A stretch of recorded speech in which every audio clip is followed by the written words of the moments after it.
नमस्कार, आप देख रहे हैं फर्स्ट बिहार झारखंड। बिहार में लगातार जो है आपराधिक घटनाएं बढ़ती जा रही हैं। आपने देखा कि जिस तरीके से गोपाल खेमका जो बिहार के बड़े उद्योगपति थे, उनके कई हॉस्पिटल्स, कई जो है अपने समाज में अपने कार्यों में वो बहुत जाने माने थे और वो पटना ही नहीं पूरे बिहार के जाने माने एक जो है बिजनेसमैन थे।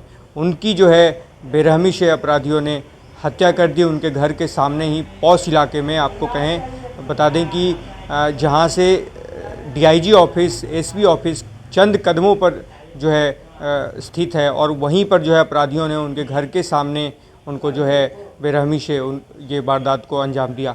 उसके बाद लगातार जो है वो सवाल उठ रहे हैं, विपक्ष के सारे नेता सवाल उठा रहे हैं, नीतीश कुमार पर हमला कर रहे हैं। नीतीश कुमार के जो हैं शासन प्रशासन पर जो सुशासन की जो वो दावे करते हैं उसकी पोल खोल रहे हैं। इसी कड़ी में जो है पप्पू यादव ने जो है बहुत बड़ा हमला किया है नीतीश सरकार पर और उन्होंने कहा कि ये साठ गांठ जो है ज़मीन माफिया, यहाँ के नेता, यहाँ के पदाधिकारी, अगर उनका फ़ोन कॉल का जो डिटेल है अगर उसकी सर्विलांस कर ली जाए, उसको अगर इन्वेस्टिगेट कर लिया जाए तो सब कुछ पता चल जाएगा। ये सारे अधिकारी, नेता, ये ज़मीन माफिया एक दूसरे से बात करते हैं और ये घटनाओं को अंजाम दिलवाते हैं। इस तरीके से इनका नेक्सस चलता है, ये पप्पू यादव ने आरोप लगाया है। पप्पू यादव ने यह भी कहा कि इस पर सीबीआई की जो है हम जांच की मांग करते हैं। वो सड़क पर उतर गए और अपने कार्यकर्ताओं के साथ वो लगातार सड़कों पर उतरकर मांग कर रहे हैं, कह रहे हैं कि सीबीआई जांच की हम मांग करते हैं। ये जो घटना है बहुत बड़ी घटना है। गोपाल खेमका बहुत बड़े उद्योगपति थे, जाने माने उद्योगपति थे। उनके पुत्र गुंजन खेमका की इसी तरीके से जो है वारदात उनके साथ भी हुआ था 3 साल पहले किसी विवाद को लेकर। जो है उनको भी इसी तरीके से जो है उनके साथ ये घटना हुई थी। पप्पू यादव ने और सभी नेताओं ने, तेजस्वी यादव ने अपने ट्वीट के माध्यम से नीतीश कुमार पर हमला बोला।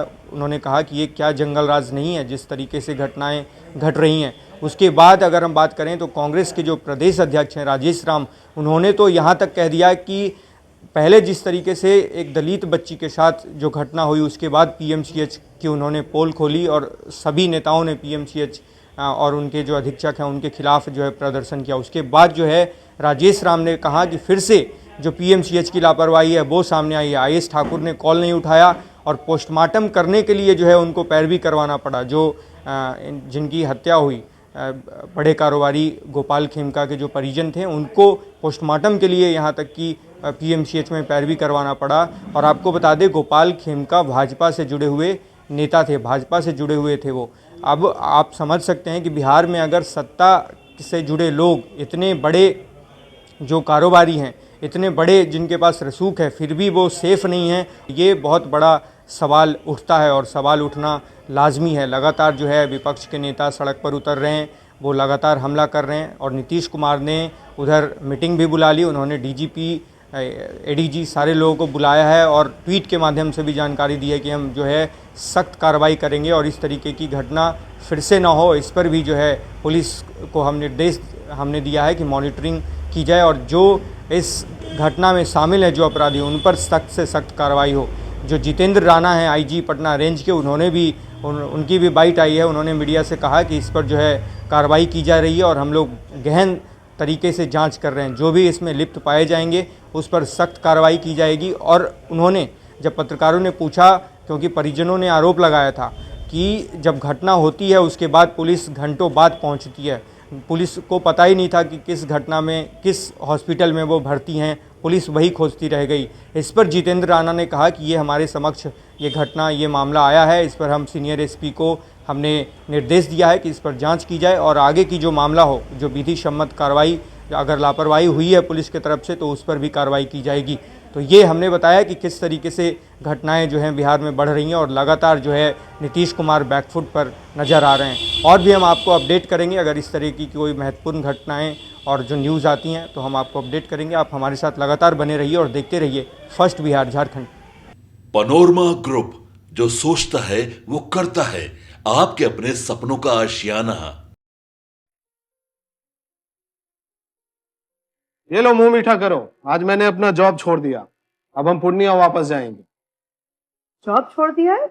मतलब ये घर कैसे चलेगा? हम करेंगे क्या? और माँ बाबूजी क्या बोलेंगे? इसलिए मैं एक और मिठाई का डब्बा लाया। अपने बिजनेस के लिए लोन अप्रूव हो गया। अरे लोन अप्रूव हो गया वो तो ठीक है, लेकिन पूर्णिया में हम रहेंगे कहाँ? अपना घर भी तो नहीं है वहां। इसलिए तो एक और मिठाई का डब्बा अलग से लाया हूं। हमने पूर्णिया में घर ले लिया है, पूर्णिया के ई होम्स पैनोरमा में। पूर्णिया में पैनोरमा ग्रुप लेकर आए हैं ई होम्स पैनोरमा, बड़ा घर, आलीशान जिंदगी और अत्याधुनिक सुविधाओं के संग। अरे अरे, अब क्यों मुंह मीठा करवा रही हो? क्योंकि हम घर वापसी जो कर रहे हैं। घर वापसी की खुशी पूर्णिया में ई होम्स पैनोरमा के संग। E homes panorama, luxurious lifestyle redefined.